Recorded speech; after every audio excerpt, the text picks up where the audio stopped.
Kailangan ba, paano mo maipapakita doon sa mga kasama mo, sa mga katrabaho mo, kaibigan mo, classmate mo, na ikaw ay maging magandang halimbawa sa pananalita? Kailangan ba nagmumura ka?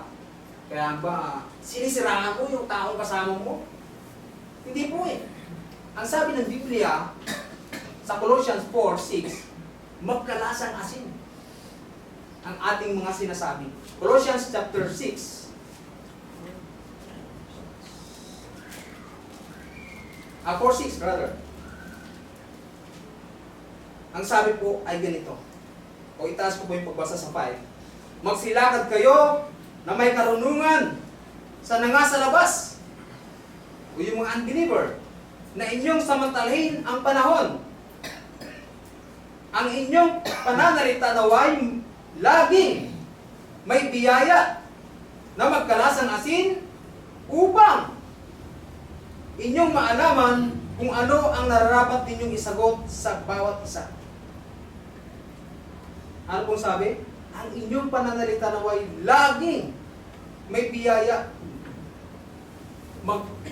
Yung sasabihin ay mapapakinabangan ng nakakarinig sa atin. Ano sabi po dito? Ang iyong pananalita naway laging may biyaya. Magkalasang asinawa. So sana yung sasabihin natin sa ating mga kapwa, meron siyang mapulot sa ating mga sinasabi. Hindi ito. Hindi yan. Ano sabi po? Magkalasang asin. Kailangan mapapakinabangan bilang isang alagad. Gawin mo yung tinatawag na utos ng Diyos. Dahil ang utos po sa bawat mga alagad ay ipakalat ang kanyang salita sa nasa Matthew chapter 28 at chapter 28, 19. Yan ang trabaho ng isang alagad. 28:19 ng Matthew. Ang sabi po, at lumapit si Jesus sa kanila at sila'y kanyang kinausap na sinasabi, ang lahat ng mga kapamahalaan sa langit, sa ibabaw ng lupa, na ibigay na sa akin, sabi ng ating Panginoon si Kristo. Dahil dito, magsiyaon kayo at gawin ninyong mga alagad ang lahat ng bansa. Ito yun. Kakausapin mo ang tao, isipin mo kung paano mo siya madadala, paano mo ma-share yung salita ng Diyos. Dahil kasama tayo, kasama ka sa pagsasabog ng salita, hindi lang mga tagapagturo.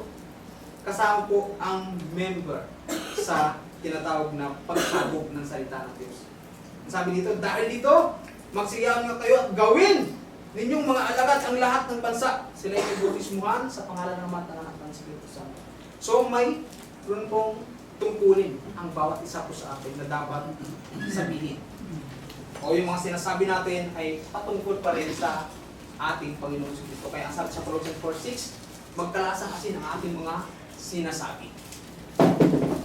Colossians chapter 12 verse 13, 3:12-13.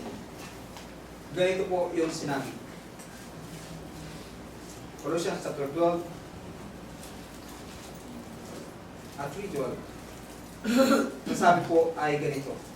Mga bihis nga kayo, gaya ng mga hirang ng mga Diyos, na mga banal na minamahal, na isang pusong mahabagin.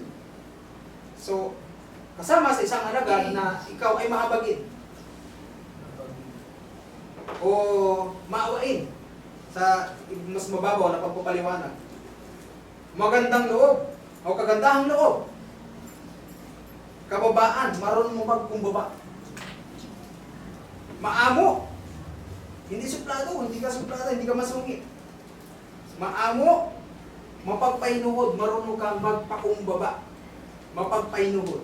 Ang sabi sa 13, mga tiisan nga kayo sa isa't isa at mga patawaran kayo sa isa't isa. Kung ang sino man ay may sumbong laban sa kanino man, na kung paano pinatawad kayo ng Panginoon, gayon din naman ang gawin. Magpatawad tayo. Kasama yun sa utos ng ating Panginoon si Kristo. 1 Peter chapter 3:8, ganito yung sinabi.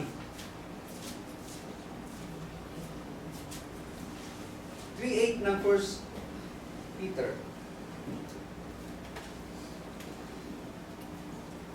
Katapos-tapusan kayong lahat ay mga kaisang akala, madamayin, mga kaibigan, tulad ng magkakapatid. So, sinasabi ng Apostol Pedro sa talata pong ito na kung gaano mo iniibig yung iyong kapatid sa laman, ganoon mo rin ibigin yung iyong tinatawag na kapatid sa pananampalataya. Dahil ang sabi po dito sa 3:8, katapos-tapusan kayong lahat, mga kaisang akala, marunong gumamay sa isa't isa. Damayan natin yung ating kapatid sa pananampalataya. Mga ibigan tulad sa mga kapatid. Mga ibigan tulad sa mga magkapatid. Mahabagin, mga mapagpakumbabang pag-iisip.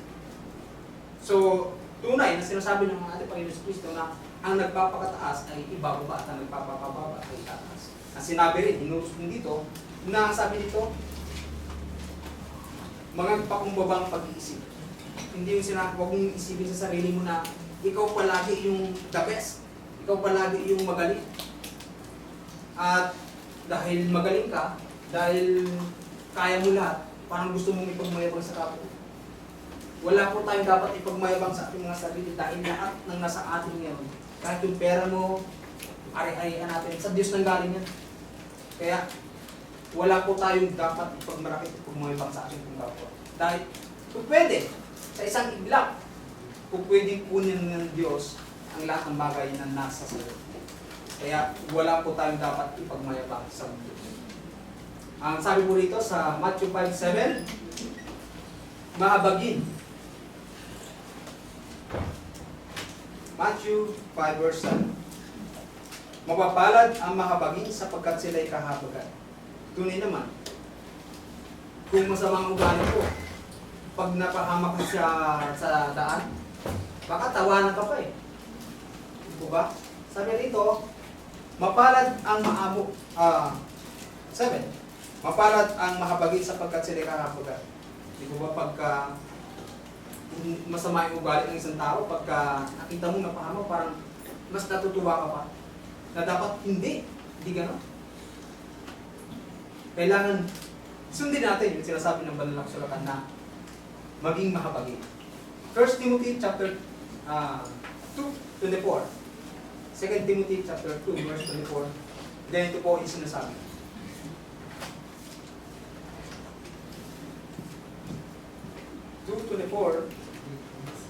ng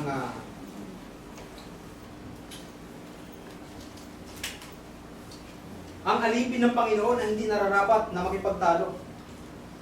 So, sa pakikipag-usap natin sa ating mga kapwa, ang sabi rito, ang alipin ng Panginoon ay hindi nararapat na makipagtalo, kundi maamo, mapagkumbaba.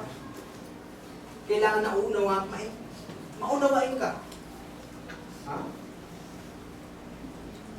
Ang alipin ng Panginoon ay hindi marapat na makipagtalo, kundi maamo sa lahat, sapagkat sapat na makapagturo, matiisin. Yan yung utos sa ating pong mga alagad. Maamo, yung ating mga salita ay magkalasang asin, mahabagin. Pangalawa, dahil sinabi po dito sa 1 Timothy, bali hinimay-himay lang po natin yung tinatawag na 4:12 ng 1 Timothy.